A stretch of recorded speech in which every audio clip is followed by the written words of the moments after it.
ভাই। সুপ্রিয় সুধী, সবাইকে অনেক অনেক প্রীতি ও শুভেচ্ছা। আশা করি যে যেখানে আছেন ভালো আছেন, সুস্থ আছেন।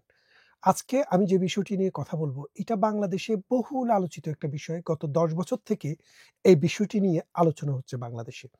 সে বিষয়টি হচ্ছে ডক্টর মোহাম্মদ ইউনূস, যিনি বর্তমানে অবৈধ কেয়ারটেকার সরকার বা অন্তর্বর্তী সরকারের প্রধান হিসেবে বাংলাদেশে দায়িত্ব পালন করছেন।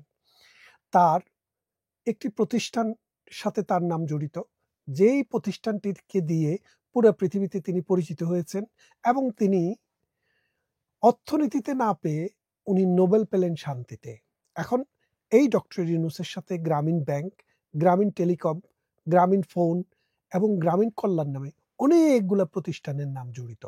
ওখানে তিনি এই প্রতিষ্ঠানগুলোকে কিভাবে ট্যাক্স ফাঁকি দেওয়ার জন্য, বাংলার নিরীহ গরিব মানুষকে ঠকানোর জন্য এই প্রতিষ্ঠানগুলোর চেইনে কিভাবে ইনস্ট্রুমেন্ট অফ ফ্রড হিসেবে তিনি ব্যবহার করেন, সে বিষয়টি নিয়ে আপনাদেরকে একটু কথা বলতে চাই। দেখেন, গ্রামীণ ব্যাংক একটি সরকারি প্রতিষ্ঠান। এই প্রতিষ্ঠানের ৭৫% মালিক হচ্ছে বাংলাদেশ সরকার, আর ২৫% মালিক হচ্ছে এই ব্যাংক থেকে যারা টাকা গ্রহণ করে, ঋণ গ্রহণ করে, সেই সব মেম্বাররা হচ্ছে 25% মালিক, আর ৭৫% হচ্ছে বাংলাদেশ সরকারের। তো এখন এখানে যদি কোনো লাভ হয়, সেই লাভের 25% ডিস্ট্রিবিউট হবে যারা গ্রামীণ ব্যাংক থেকে লোন নেয়, গ্রামীণ ব্যাংকে কাজ করে, মানে গ্রামীণ ব্যাংকের সাথে সম্পৃক্ত মানুষেরা। আর 75% ট্যাক্স যাবে বাংলাদেশ সরকারের ঘরে, অর্থাৎ লাভ যদি হয়। তো এখন ডক্টর ইউনূস দেখলো যে এখানে কষ্ট করে, এখানে শ্রম দিয়া যদি টাকা উৎপাদন হয়, সেটা যদি জনগণকে দিয়ে দিতে হয় আর বাংলাদেশ সরকারকে দিয়ে দিতে হয়, তাহলে আমার লাভটা কি? তখন তিনি এই লাভের জন্য নতুন নতুন প্রজেক্ট ওয়ান বাই ওয়ান খোলা শুরু করলেন। এটার প্রথম ধাপটা হচ্ছে, যারা আমাদের এই গ্রামীণ ব্যাংকটা তো গরিব মানুষকে লোন দেওয়া হতো, এই লোনের টাকাটা মূলত পৃথিবীর বিভিন্ন অর্গানাইজেশন থেকে অনুদান হিসেবে টাকাটা আসতো। যেহেতু অনুদানের টাকা, আর এটার অবজেক্ট হচ্ছে একেবারে গরিব মানুষ। এখন এই গরিব মানুষকে দিলে কিছু টাকা তো নাও ফেরত আসতে পারে। তখন ব্যাংকের সাস্টেইনেবিলিটি নিয়ে একটা প্রবলেম হয়। তখন দাতারা বললেন কি, যে তুমি একটা কাজ করো, আমরা যে পরিমাণে তোমাকে অনুদান দেই, সেখান থেকে 2% ইমপিউটেড ট্যাক্স, অর্থাৎ যে পরিমাণ টাকা ডোনেশন হিসেবে পৃথিবীর বিভিন্ন দেশ থেকে আসবে, সেই পরিমাণের টাকার উপরে 2% ইন্টারেস্ট ক্যালকুলেট করতে হবে। সেই ক্যালকুলেটেড টাকাটা বাংলাদেশ সরকারও পাবে না, অথবা গ্রাহকরাও পাবে না। এটা ব্যাংকের একটা ফান্ডে থাকবে। যদি যদি ব্যাংক কোনো সমস্যায় পড়ে, তাহলে এটা ইউটিলাইজ করা হবে। তখন ডক্টর ইউনূস এই সোশ্যাল অ্যাডভান্সমেন্ট ফান্ড নামে একটা ফান্ড ক্রিয়েট করলো। কোত্থেকে টাকা আসলো? ওই যে টোটাল যে বিদেশ থেকে ডোনেশন আসে, বা যে লোন আসে অথবা অনুদান আসে, সেই টাকার উপরে 2% ইন্টারেস্ট।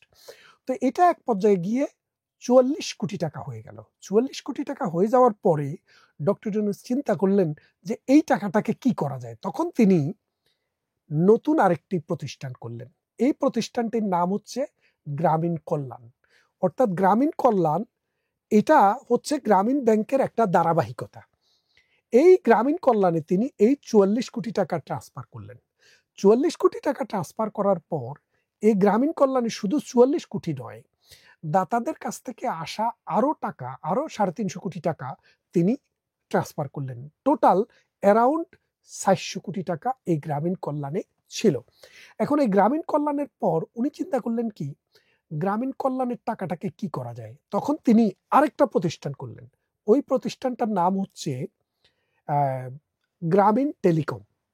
এই গ্রামীণ টেলিকমে টাকা কোত্থেকে আসে? ওই গ্রামীণ কল্যাণ থেকে।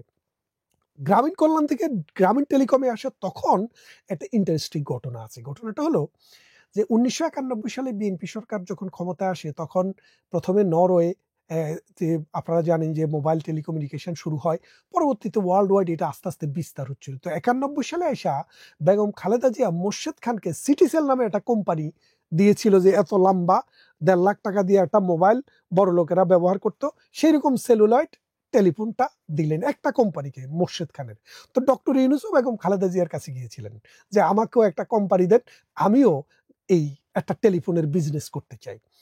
খালেদা জিয়া অপারগতা প্রকাশ করলেন, যে কোনো কারণে উনি ডক্টর ইউনূসকে হয় বিশ্বাস করেননি বা না হয় দিতে চাননি, দেন নাই। পরে 96 সালে জননেত্রী শেখ হাসিনা যখন ক্ষমতায় আসে জুনের নির্বাচনে, তখন ডক্টর ইউনূস আবার প্রধানমন্ত্রী শেখ হাসিনার কাছে গিয়ে বললেন যে গ্রামীণ ব্যাংকের যে সাবসিডি প্রতিষ্ঠান আছে এই প্রতিষ্ঠান থেকে টাকা নিয়ে আমরা একটা প্রতিষ্ঠান করব, এটা গ্রামীণ ব্যাংকের হবে, সেটার নাম হবে গ্রামীণ ফোন। এবং উনি যখন খালেদা জিয়া দেয় নাই, তাহলে প্রধানমন্ত্রী শেখ হাসিনা কেন নিষেধ করবেন? তখন তিনি এই ডক্টর ইউনূসকে এই গ্রামীণ ফোনের অনুমোদন দিলেন। ওই গ্রামীণ ফোনের অনুমোদন যখন দেন, এটা ছিল তখন গ্রামীণ টেলিকমের অধীনে নিবে এই কথা বলে, যেটার সাথে গ্রামীণ ব্যাংকের একটা রিলেশনশিপ আছে। কিন্তু ডক্টর ইউনূস যখন অনুমোদন পেলেন, তখন এই গ্রামীণ ফোন আলাদা আরেকটা কোম্পানি করলেন। আরেকটা কোম্পানি করে বিদেশিও মালিক ছিল এবং ডক্টর ইউনূসও মালিক ছিল, থেকে গ্রামীণ ফোন করলেন। কিন্তু গ্রামীণ ফোনের টাকা আসলো কোত্থেকে? ওই গ্রামীণ টেলিকম থেকে। আর গ্রামীণ টেলিকমের টাকা আসলো কোত্থেকে? ওই যে গ্রামীণ কল্যাণ থেকে। আর গ্রামীণ কল্যাণের টাকা আসলো কোত্থেকে? ওই যে গ্রামীণ ব্যাংকের যে একটা প্রতিষ্ঠান ছিল, যেটা তার কর্মীদের কল্যাণ এবং তার যারা গ্রাহকদের কল্যাণের জন্য, সেখান থেকে আসলো। এখন দেখেন বিষয়টা কি দাঁড়াচ্ছে। বিষয়টা দাঁড়াচ্ছে, এটা আপনাদেরকে একটা বাংলা সিনেমার একটা ডায়ালগ আপনারা জানেন, ব্ল্যাক আনোয়ার নামে এক ভদ্রলোক ছিল, তিনি একটু কৌতুক অভিনেতা ছিলেন। তো সাম্প্রতিক আমার এক বন্ধুবর ব্যারিস্টার জিরু ভাই আমাকে বলতেছিল গল্পটা। তো গল্পটা হলো এরকম যে এক ভদ্রলোক মিষ্টির দোকানে গেছে। মিষ্টির দোকানে গিয়ে উনি কি কিনবেন? বলে যে আমাকে 2 কেজি চমচম দেন। তো 2 কেজি চমচম নিল। নেওয়ার পরে বলতেছে, না ভাই চমচম ভালো লাগতেছে না, আপনি আমাকে 2 কেজি চমচমের পরিবর্তে আমাকে 2 কেজি কালো জাম দেন। তো 2 কেজি কালো জাম দেওয়া হলো। 2 কেজি কালো জাম নেওয়ার পরে উনি বলছে, না আমার কালো জাম আসলে ভালো লাগতেছে না, আপনি 2 কেজি কালো জামের পরিবর্তে আমাকে 2 কেজি রসগোল্লা দেন। তো উনি 2 কেজি কালো জাম রেখে 2 কেজি রসগোল্লা দিলেন। তো এখন ইনি প্যাকেট নিয়ে বাইর হয়ে যাচ্ছেন। দোকানি বলছেন, কি ভাই আপনি টাকা দিবেন না? রসগোল্লার টাকা দিবেন না? কয়, আরে ভাই রসগোল্লা না নিলাম আমি এই কালো জামের পরিবর্তে। কয়, তাহলে কালো জামের পয়সা দেন। কয়, আরে ভাই কালো জাম না নিলাম আমি চমচমের পরিবর্তে। কয়, তাহলে চমচমের পয়সা দেন। বলে যে, আরে ভাই আমি তো চমচম নিলামই না। আপনি ব্যাপারটা বুঝছেন যে এই প্রোডাক্টটা এই দোকানেরই, তিনি নিবেন, ঘুরিয়ে ফিরিয়ে নিবেন, কিন্তু পয়সাটা প্রডালেন্টলি তিনি না দিয়ে বাঁচবেন। ঠিক ডক্টর ইউনূস এই যে সিরিজ অফ প্রতিষ্ঠান দেখেন, গ্রামীণ ব্যাংক থেকে ডাইরেক্ট কিন্তু ইনভেস্টমেন্টটা গ্রামীণ এই ব্যাংকে যেতে পারতো, গ্রামীণ ব্যাংক থেকে সরাসরি গ্রামীণ ফোনে যেতে পারতো, কিন্তু এটা কিন্তু গ্রামীণ ফোনে যায়নি, গেছে কত জায়গায় ঘুরে। গ্রামীণ ব্যাংকে গ্রামীণ ফোনে কিন্তু গ্রামীণ ফোন ব্যাংক ছাড়াও অন্য জায়গা থেকে কন্ট্রিবিউটার টাকা আসছে, কিন্তু একটা বড় অংশ টাকা গিয়েছে গ্রামীণ ব্যাংকেরই টাকা। ওই যে বেনামে, বেনামে বলতে 3টা স্টেজ পার হইয়া, প্রথমে গ্রামীণ ব্যাংক, তারপরে হচ্ছে গ্রামীণ অ্যাডভান্সমেন্ট ফান্ড, এই সোশ্যাল অ্যাডভান্সমেন্ট ফান্ড, ওখান থেকে গ্রামীণ কল্যাণ, গ্রামীণ কল্যাণ থেকে আপনার গ্রামীণ টেলিকম, আর গ্রামীণ টেলিকম থেকে গ্রামীণ ফোন। তাহলে আপনি বোঝেন এটাকে কয়টা লেয়ারিং করছে, যে মানুষকে ওখানে প্রত্যেকটা জায়গায় ডক্টর ইউনূস হলো হেড। এখানে কাকে সিএম নিয়োগ করবে, কাকে কর্মী নিয়োগ করবে, কাকে ম্যানেজার নিয়োগ করবে, সব কিন্তু ডক্টর ইউনূসের। এবং তাদেরকে কত টাকা বেতন দিবে, কিভাবে কি হবে, এগুলো সব ডক্টর ইউনূসে মেনটেন করে। এবং এটা দিয়ে বিভিন্নভাবে মানি ডিরেল করে, অথচ মানিটার মূল সোর্সটাই হলো এতিমের টাকা, গরিবের টাকা, মেসকিনের টাকা। পৃথিবীর বিভিন্ন দেশ যে অনুদানটা দেয় বাংলাদেশের একেবারে হতদরিদ্র মানুষের জন্য, সেই টাকাই ধারাবাহিকভাবে ওই একটা বিজনেসে চলে যাচ্ছে, আর ওই বিজনেসের সাথে ওই গরিব মানুষের কোনো সম্পর্ক নেই। এই ধারাবাহিকতায় যে জায়গাটাতে 166 কোটি টাকার ইস্যু, তার বিরুদ্ধে কোর্ট যে রায় দিয়েছিল, সেই জায়গাটা একটু আসি। সেই জায়গাটা কিরকম, যে সে গ্রামীণ টেলিকমের যে টাকা, এই টাকাটা এসছে কোত্থেকে? গ্রামীণ কল্যাণ থেকে। আর গ্রামীণ কল্যাণ কোত্থেকে এসছে? গ্রামীণ ব্যাংক থেকে। তো এখন গ্রামীণ কল্যাণের টাকা যখন গ্রামীণ টেলিকমে আসে, তখন গ্রামীণ কল্যাণের সাথে একটা চুক্তি হয়, 50 টাকার স্ট্যাম্পে একটা চুক্তি হয়। ওই চুক্তিতে বলা ছিল যে গ্রামীণ টেলিকম যে ইনকাম করবে, যে মানে প্রফিট যেটা হবে, ওই প্রফিট মার্জিনের 42 বা 44% চলে যাবে গ্রামীণ এই মানে গ্রামীণ কল্যাণে চলে যাবে। তো এখন আপনারা খেয়াল করে দেখেন, গ্রামীণ টেলিকম ১০০ টাকা যদি আয় করে, তাহলে সে আয়ের পর ৪০ টাকা চলে যায় গ্রামীণ কল্যাণে। এখন গ্রামীণ কল্যাণ আর কোনো ট্যাক্স দেয় না। বলতেছে কি যে গ্রামীণ কল্যাণে তা কেন কেন ট্যাক্স দিবে? এটা তো গ্রামীণ টেলিকম ট্যাক্স দিয়ে দিছে। এখন দেখেন দুইটা কিন্তু দুইটা ভিন্ন এন্টিটি। আমি টাকা রুজি করেছি ট্যাক্স দিয়ে। আমি যদি এখন একজন কর্মচারীকে বেতন দেই, তাহলে সে কি এটার উপরে ট্যাক্স দিতে হবে না? অবশ্যই তাকে ট্যাক্স দিতে হবে। অর্থাৎ আমি যদি ১০০,০০০ টাকা ইনকাম করি, আমি গভর্নমেন্টকে ৪০,০০০ পাউন্ড ট্যাক্স দিচ্ছি। ৪০,০০০ ট্যাক্স দেওয়ার পরে আমার থাকতেছে ৬০,০০০ পাউন্ড। আমি যদি এখন একজন কর্মচারী নিয়োগ দেই, এই ৬০,০০০ পাউন্ড থেকে ১০,০০০ দিয়া, ওই ১০,০০০-এর উপরে আমার কর্মচারীও কিন্তু ট্যাক্স দিতে হবে। এখন ডক্টর ইউনূস বলতেছে কি যে আমি তো গ্রামীণ টেলিকম থেকে আমি অলরেডি ট্যাক্স দিয়ে দিছি, তাহলে গ্রামীণ কল্যাণ ট্যাক্স দিবে কেন? এখন গ্রামীণ কল্যাণে টাকার পাহাড় বানাচ্ছে। এখন এই গ্রামীণ কল্যাণে টাকার পাহাড় বানায় কি করছে জানেন? মজার ব্যাপার, গ্রামীণ কল্যাণের নামে আরেকটা প্রতিষ্ঠান করছে, এটার নাম হচ্ছে গ্রামীণ কল্যাণ ট্রাস্ট। খেয়াল করে দেখেন, মানে গ্রামীণ কল্যাণ ট্রাস্টে টাকাটা এখান থেকে মুভ করাইয়া নিয়ে গেছে। ট্রাস্ট মানে হচ্ছে কি, এটা কোনো ব্যবসা করে না, এই টাকাটা ওখানে ডক্টর ইউনূসের ইচ্ছা মতো খুশি মতো ব্যবহৃত হয়। তার মানে ট্যাক্স ফাঁকি দেওয়ার জন্য কার ট্যাক্স? আমার, আপনার, মেহনতি মানুষের, গরিব মানুষের। এই বাটপারি, ওই যে কালো জাম কিনার মতো কাহিনী বলে যে, এই রকম কইরা ডক্টর ইউনূস বছরের পর বছর ট্যাক্স ফাঁকি দিছে। ট্যাক্স ফাঁকি দেওয়ার পর বাংলাদেশের যেসব আয়কর মানে লয়ার আছে এবং যারা আয়কর নিয়ে কাজ করে, তাদের মাথা ডক্টর ইউনূসের সাথে পারে নাই। না পারার পরে ২০১০ সালে একটা নতুন কাহিনী হলো। ২০১০ সালে ডক্টর ইউনূস এই গ্রামীণ কল্যাণ ট্রাস্টে দেখা গেল যে এখানে প্রায় ৪৫০ কোটি টাকা ওখানে ছিল। তো ওখানে ৪০০ কোটি টাকার মধ্যে ৪৪ কোটি টাকা হচ্ছে গ্রামীণ ব্যাংকের, আর বাকি টাকাটা হচ্ছে বিভিন্ন দাতা গোষ্ঠীর। এই দাতা গোষ্ঠীর টাকা যখন গ্রামীণ কল্যাণে, তখন তারা একটা অভিযোগ তুলল। নরওয়েতে আপনারা জানেন যে পত্রিকায়, টেলিভিশনে এটা নিউজ হলো। নিউজ হয়ে বলল যে আমরা তো এই টাকাটা দিয়েছি গরিব মানুষের, অসহায় মানুষের, দুস্থ মানুষের জীবনমান বদলানোর জন্য গ্রামীণ ব্যাংকের ভেতর দিয়া। এই টাকা কেন গ্রামীণ কল্যাণে যায় পড়ে আছে? তখন ডক্টর ইউনূস তাদের কথাটা বুঝতে পারলো না, মানে এটা তো আগেই বোঝে, তার যে প্রতারণা, সেই প্রতারণাটা ধরা পড়ে গেল। তখন সে তাদেরকে বলল, ঠিক আছে, আপনাদেরকে আমি টাকাটা দিয়ে দিচ্ছি। অর্থাৎ আমি ওই গ্রামীণ ব্যাংকের টাকাটা ট্রান্সফার করে দিব, কিন্তু আপনারা এই কথাটা বাংলাদেশ সরকারকে বলেন না, মিডিয়াকে বলেন না। যদি বলেন, ওখানে তো আরো ৪৪ কোটি টাকা আছে, ওটার উপরেও তো আমার ট্যাক্স দিতে হবে। তার মানে ধরাটা আপনি কোথায় খাইছে বুঝছেন? তখন এইভাবে বাংলাদেশে, বিশ্বে এটা নিয়ে চলছে। বাংলাদেশ সরকার গবেষণা করছে, চিন্তা করছে কিভাবে এই ট্যাক্সের টাকাটা আদায় করা যায়।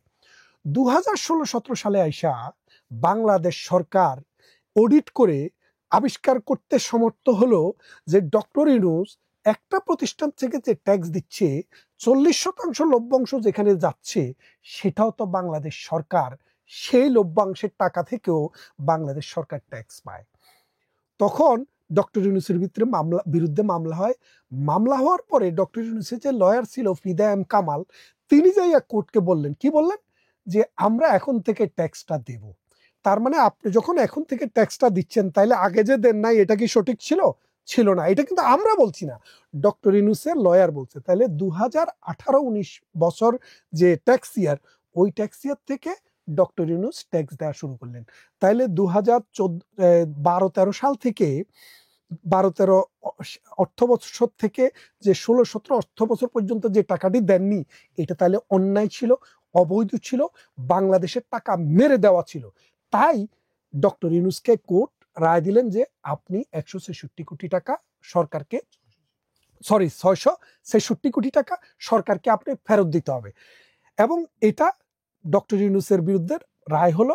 মামলাটি যখন সুপ্রিম কোর্টে আছে, এই অবস্থায় ডক্টর ইউনূস ক্ষমতা গ্রহণ করলেন তার লাঠিয়াল বাহিনীকে দিয়া। ক্ষমতা গ্রহণ করার পরে ১ সপ্তাহ লাগেনি, ৩ দিনের মাথায় তার মামলাটি ডিজলভ হয়ে গেল। আপনি দেখেন, যে কোনো একটা মামলাকে ডিজলভ করতে হলে প্রথমে একটা অ্যাপ্লিকেশন করতে হয়। অ্যাপ্লিকেশন করলে এটা কজ লিস্টে আসে। কজ লিস্টে আসলে যে আদার সাইড তাকে নোটিশ দেওয়া হয়। নোটিশ দেওয়ার পরে একটা হিয়ারিং হয়। যে মামলাতে অর্থের পরিমাণ ৬৬৬ কোটি টাকা, সেই মামলাটি মাত্র ৩ মিনিটে শেষ হয়ে গেল। তার মানেটা কি দাঁড়ালো? ডক্টর ইউনূস বলছে আমার বিরুদ্ধে কোনো মামলা থাকতে পারবে না, সেই জন্য মামলাটিকে খারিজ করা হলো। তাহলে বোঝেন এই যে ডক্টর ইউনূস, এরপরে আরো একটি কাহিনী আপনাদেরকে ইত্যাবসরে বলিনি। 1996-97 সালের দিকে এসে ডক্টর ইউনূসের গ্রামীণ ব্যাংক প্লপ করলো মানে এটা প্রায় দেউলিয়া হয়ে যাওয়ার পথে। তখন আমাদের অর্থমন্ত্রী হলো Shah A M S Kibria. তো তিনি শাহ এম এস কিবরিয়ার কাছে যে অ্যাপ্রোচ করলেন যে আমার গ্রামীণ ব্যাংক তো বন্ধ হয়ে যাওয়ার উপক্রম, এটা দেউলিয়া হয়ে যাবে, এটার ব্যবসা ভালো হচ্ছে না, বিদেশিদের যা অনুদান আসছে সেটা দিয়ে চলা যাচ্ছে না। তখন শাহ এম এস কিবরিয়া বলল যে দেখেন, এত বড় ডিসিশন নিতে গেলে বাংলাদেশের যিনি প্রধানমন্ত্রী আছেন উনার ডিসিশন ছাড়া এই সিদ্ধান্ত নেওয়া সম্ভব না। তখন ডক্টর ইউনূস প্রধানমন্ত্রীর দপ্তরে গিয়ে প্রধানমন্ত্রী শেখ হাসিনার সাথে দেখা করলেন। দেখা করে বললেন যে এই অবস্থা। তখন প্রধানমন্ত্রী তাকে বলল তাহলে আমি কি করতে পারি? বলে যে আপনি যদি 800 কোটি টাকা বাংলাদেশ ব্যাংক থেকে অর্থাৎ বাংলাদেশ সরকার থেকে আমাকে যদি দেন, তাহলে আমি এটাকে বেল আউট করে আবার এটাকে জায়গায় নিয়ে আসতে পারবো। প্রধানমন্ত্রী শেখ হাসিনা লিখে দিলেন যে ডক্টর ইউনূসকে 800 কোটি টাকা দেওয়া হোক। এই 800 কোটি টাকা ডক্টর ইউনূসকে দেওয়া হলো। হওয়ার পরে গ্রামীণ ব্যাংক আবার জানে পানি পেল। এখন দেখেন, আপনারা একটা জিনিস বুঝে দেখেন যে ডক্টর ইউনূস জীবনে যে দুইটা জিনিস, সবচেয়ে বড় যে দুইটা জিনিস দিয়ে লাভ করেছেন, তার একটা হলো গ্রামীণ ফোন, আর একটি হচ্ছে গ্রামীণ ব্যাংক। এই গ্রামীণ ব্যাংকটিকে বাঁচাইলো কে? প্রধানমন্ত্রী শেখ হাসিনা 800 কোটি টাকা দিয়ে। আর গ্রামীণ ব্যাংকটিকে বাঁচালো 800 কোটি দিয়ে, আর গ্রামীণ ফোনটিকে এস্টাবলিশ করলো কে? প্রধানমন্ত্রী শেখ হাসিনা। কিভাবে? অনুমোদন দিলেন যে তুমি গ্রামীণ টেলিকমের অধীনে একটা ফোন চালু করো, প্রধানমন্ত্রী হিসেবে আমি তোমাকে দিলাম, খালেদা জিয়া না দিলেও। সেই মানুষটি, যে মানুষটির হাত ধরে ডক্টর ইউনূস আজকে ডক্টর ইউনূস হলেন, সেই মানুষটি সবচাইতে অপমান করেছেন এই প্রধানমন্ত্রী শেখ হাসিনাকে। তাই বলছি ডক্টর ইউনূস যে কতটা গাদ্দার, কতটা অকৃতজ্ঞ, কতটা অমানুষ, এই ইতিহাস থেকে আপনি দেখেন। আমি চ্যালেঞ্জ দেওয়া বলছি, আমার কথাটা আপনারা একটু নিজেরা যদি বিশ্বাস না হয় একটু রিসার্চ করে দেখেন, দেখে তারপরে বলবেন আসলে ডক্টর ইউনূস কি। আরো একটা কথা দেখেন, ডক্টর ইউনূস নোবেল পেয়েছে কিসে? শান্তিতে। কেন অর্থনীতিতে নোবেল পেল না? তিনি তো অনেকগুলা প্রতিষ্ঠান করলেন, ব্যাংক করলেন, বিমা করলেন, অমুক করলেন, তমুক করলেন। কেন তিনি অর্থনীতিতে নোবেল পেলেন না? কারণ অর্থনীতিতে উনি আসলে কোনো সংস্কার করেন নাই, তিনি সব দুর্নীতি করেছেন। এই দুর্নীতি করার জন্যই একের পর এক প্রতিষ্ঠান অর্থাৎ বিভিন্ন লেয়ারে উনি তার প্রয়োজনীয় মানুষ, তার পরিচিত মানুষ, তার আপনজন, তাদেরকে বিভিন্নভাবে সুবিধা পাইয়ে দেওয়ার জন্য রাষ্ট্রের ফ্যাসিলিটিটাকে ব্যবহার করেছেন, আর গরিবিটাকে ব্যবহার করেছেন, বিদেশি অনুদান ব্যবহার করেছেন। তাই এই নোবেল কমিটি দেখলো যে না, অর্থনীতিতে তার কোনো সফলতা নেই।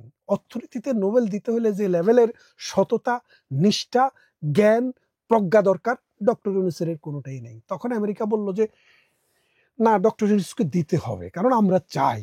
কারণ আমরা ডক্টর ইউনূসকে দিয়ে পুরো পৃথিবীতে এই গরিব মানুষকে কিভাবে মারা যায় সে ব্যবস্থা করি, গরিবকে কিভাবে গরিব রাখা যায় সে ব্যবস্থা করি। পুরো পৃথিবীতে গরিবীকে ব্যবহার করে ডক্টর ইউনূসের মতো মানুষ দিয়ে আমরা সে দেশের রাজনীতিতে, অর্থনীতিতে ঢুকি। সুতরাং ডক্টর ইউনূসকে তো একটা পুরস্কার দিতে হবে। তখন ওরা বললো আচ্ছা ঠিক আছে, আপনার অর্থনীতি দিতে না পারেন, শান্তিতে দেন। তখন এই শান্তিতে উনাকে নোবেল প্রাইজটা দেওয়া হলো। আমরা উনাকে স্বাগত জানিয়েছিলাম, বাংলাদেশের মানুষ হিসেবে আমরা গর্বিত হয়েছিলাম। কিন্তু আজকে তার যে চরিত্র আমরা দেখছি, বাংলাদেশটাকে আজকে তিনি যেখানে নিয়ে গেছেন, তার যে চরিত্রের যে ইতিহাস, সেটা কিন্তু পরতে পরতে কিন্তু মিলে যাচ্ছে। আসুন ডক্টর ইউনূসের এই অন্যায় কাজের প্রতিবাদ করি। তাকে ট্যাক্সও দিতে হবে, তাকে মানুষের কাছে জবাবদিহিও করতে পারবে। যদি বেঁচে থাকেন আজকের দিনে বাংলাদেশে যে খুন, দর্শন, অরাজকতা, মানুষের জীবনকে একদম বিশৃঙ্খল করে দেওয়া, ললেসনেস করে দেওয়া, সুপ্রিম কোর্টকে ধ্বংস করে দেওয়া, হাইকোর্টকে ধ্বংস করে দেওয়া, এর জন্য আমরা ডক্টর ইউনূসের বিচার করব। সাথে থাকার জন্য অনেক অনেক ধন্যবাদ।